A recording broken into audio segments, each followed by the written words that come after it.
భక్త సింగ్ గారు ఒకరోజు చర్చిలో కూర్చొని ప్రార్థన చేసుకుంటుంటే ఒక యవనస్తుడు వచ్చాడంట ఆయన దగ్గరికి. వచ్చి, అయ్యగారు ఇంటద్ది కట్టుకోవాలి, 4 రోజులు దాటిపోయింది, ఇంటద్ది కట్టడానికి నా దగ్గర డబ్బులు లేవు, కాస్త నాకు డబ్బులు వచ్చేటట్టుగా ప్రార్థన చేయండి అయ్యగారు అని అంటే, భక్త సింగ్ గారు ఆ యవనస్తుడు తల మీద చేపెట్టి, ప్రభువా బిడ్డని జ్ఞాపకం చేసుకోయ్యా, ఇంటద్ది కట్టుకోవడానికి డబ్బులు లేవంట, కాస్తంత నువ్వు సహాయం చేస్తే కాస్త ఇంటద్ది కట్టుకుంటాడు ప్రభు అని ప్రార్థన చేస్తుంటే, ఈ ప్రార్థన చేసే దైవజనుడితో దేవుడు మాట్లాడుతున్నాడంట. ఏమన్నా తెలుసా? కాస్త ప్రార్థన ఆపు, నీ సూట్ కేసులో బట్టల కింద 12 రూపాయలు దాచిపెట్టావే, ఆ 12 రూపాయలు తీసుకొచ్చి ఇతనికి ఇవ్వు, వెళ్ళి ఇంటద్ది కట్టుకుంటాడు అని దేవుడు చెప్పాడంట. తక్కువ ప్రార్థన ఆపి పక్కకి తిరిగి, ప్రభువా అవి నా అవసరాల కొరకు దాచుకున్న డబ్బు కాదు, వచ్చే వారంలో మీటింగ్కి డేట్ ఇచ్చాను, నేను వెళ్ళడానికి ఛార్జీకి టికెట్ కోసం డబ్బులని భద్రంగా దాచిపెట్టాను, ఈ డబ్బులు ఇతనికి ఇస్తే నా దగ్గర మీటింగ్కి వెళ్ళడానికి ఛార్జీకి డబ్బులుండవు ప్రభువా, ఇబ్బంది అవుతుంది అని అన్నాడంట. దేవుడు అన్నాడంట, ఆ డబ్బులు నీయా నాయా? 12 రూపాయలు ఆ కుర్రోడికి ఇచ్చి ఇంటద్ది కట్టుకోపోయా అన్నాడు.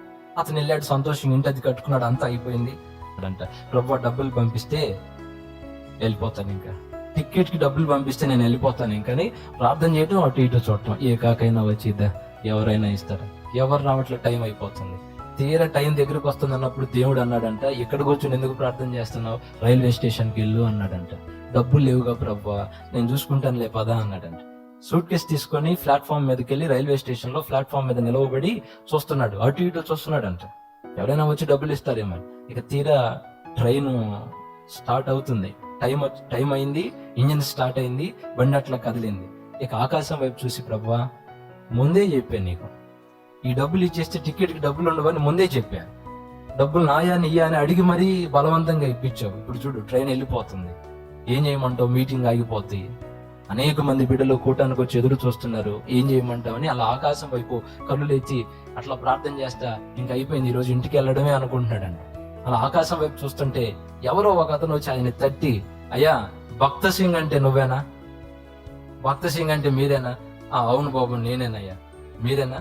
ఎవరో తెలియదు, ఒక ఆయన మీకు ఇవ్వమనిదిగో ఈ డబ్బులు ఇచ్చాడు, తీసుకోండి అని చేతిలో పెట్టి, ఎవరు బాబు ఇచ్చింది, ఎవరు ఇచ్చారయ్యా అని ఈయన అడిగితే ఊరు పేరు ఏం చెప్పొద్దు అన్నాడు. ఎవరో ఆ మూలన ఇచ్చి నీకేమన్నాడు, ఇదిగో ఇస్తున్నాను, వెళ్ళిపోయాడు. వెళ్ళి చూసుకుంటే వెళ్ళడానికి తిరిగి రావడానికి మధ్యలో భోజనం చేయడానికి సరిపడినంత డబ్బులు అందులో ఉన్నాయి అంటే.